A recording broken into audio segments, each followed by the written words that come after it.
We are approaching 20 after 7, and if the weather wasn't an indication, all the lines inside Meijer and Target and all the rest of the stores should be an indication that kids across the state are getting ready to head back to school. Our staff doctor, Dr. Nandi, is joining us live in studio to talk about our back-to-school coverage and helping you get ready, balancing nutrition and sleep and healthy eating and all that. We always hear that breakfast is the most important meal of the day. How important is breakfast in a child's development? I think for all of us, you and I as well, but for kids especially, because listen, they're 8 to 12 hours. They're not eating any food. They're in bed sleeping. So you need to rejuvenate them. You need to restart their whole day. And you need to start that metabolism going. A lot of kids today in the U.S. and North America are overweight, and I think that if you start with breakfast, that pattern can really be changed. So as you go about your day, it's starting it off on the right foot because your body is working and digesting food and your metabolism is jump-starting. Yeah, and people who skip breakfast, kids who skip breakfast tend to eat more calories throughout the day. So if you can start them off right and start them off healthy, give them food that they like, but less added sugar. I can't say it more plainly. People like to eat, the sweet stuff, but less added sugar.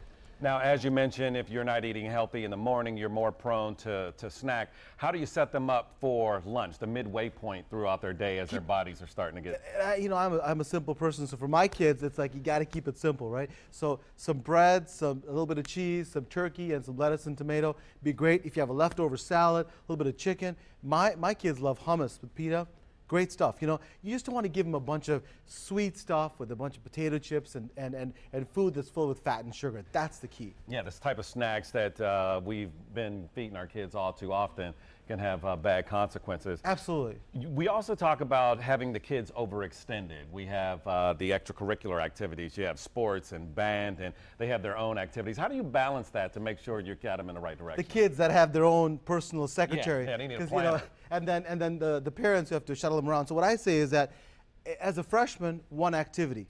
Tell your kids, give me your 2 best activities. As a freshman, give them 1 activity. See how they can balance it. If they can balance it well, give them 2. But the key is make sure they get adequate rest. Make sure they do their schoolwork. Some kids think that they have to do everything, and that's the only way they're successful. I would not prescribe that. I would say, 1 or 2 activities, limited. If they can do more, yes. There are a lot of benefits for extracurricular activities as well. Yeah, because it's got the mind activated in different ways, and it also is a form of relaxation, especially if it's something the kids really enjoy doing. It can help them learn. And the other thing is that it teaches them something that I think is really missing in kids today, which is discipline, commitment, and giving your time to others. So you have a team.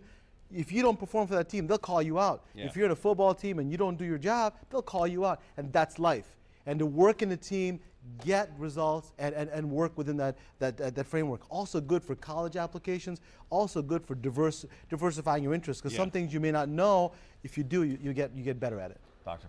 Nandi, it's my pleasure. I love being here. Yeah. Thank you. Looking forward to meeting up with you again.